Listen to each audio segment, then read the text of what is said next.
Alright, so we're working on our wire. We have pulled the wire and cut it about 1 meter in length, and we are going to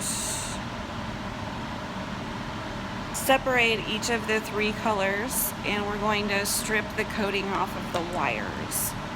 So we're going to use the 22 or the .60 to do this. So we're going to strip the white one first. There it is. And then the red. Going for that .60.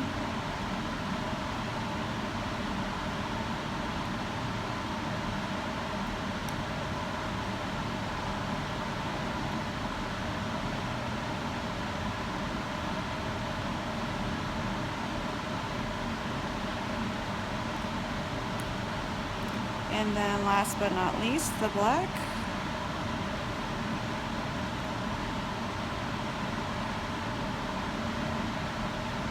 Scoot down a little bit further here. Okay. So the black and the white are actually going to be twisted together near down by the base of the wire, not all the way to the top, just kind of down at the base. And we're going to solder them together anyways, and then what we'll end up doing is cutting most of them back, leaving only about 1 or 2 exposed.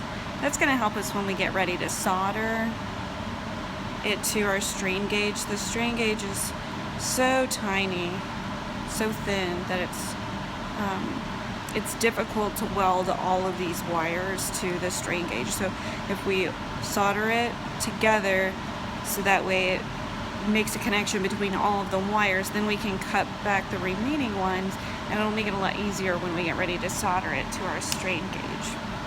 So I'm turning on the soldering tool, letting it heat up. I am going to use a Handy Hands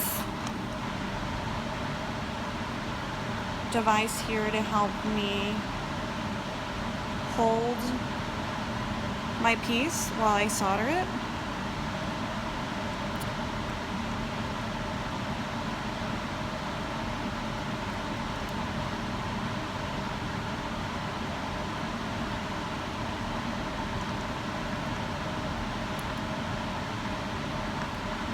You guys can see that pretty good.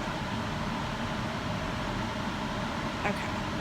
Trying to get it under the magnifying glass and in the camera so you guys can see it. See what I'm doing here. And it wants to take my fingers with it because I have glue all over my hands. Alright, so now we're going to try to solder pieces together here. This is when you feel like a surgeon. Going in microscopically.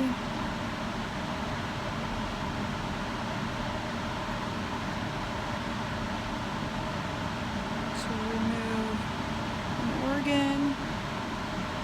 Okay, that one looks nice. Now for the larger piece, because it's the black and white together. You can still see it. Alright, so let's get this bad boy.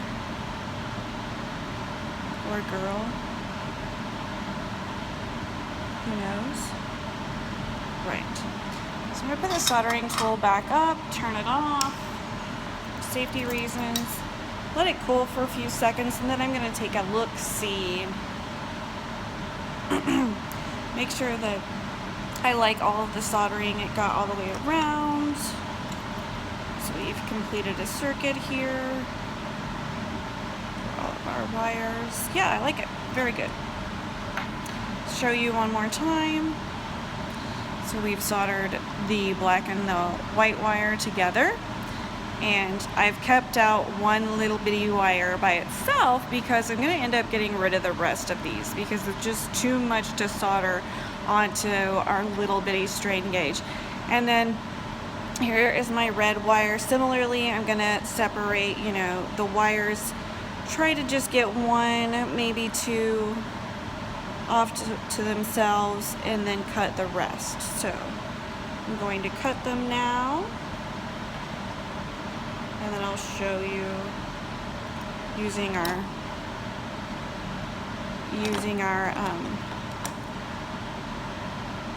wire strippers. You can just you can cut down here at the base of your tool. See the scissors? So that's what I'm going to use to cut the remaining of these wires here. Leave one exposed. Remember, we need that one to connect to our strain gauge. So I'm going to cut that.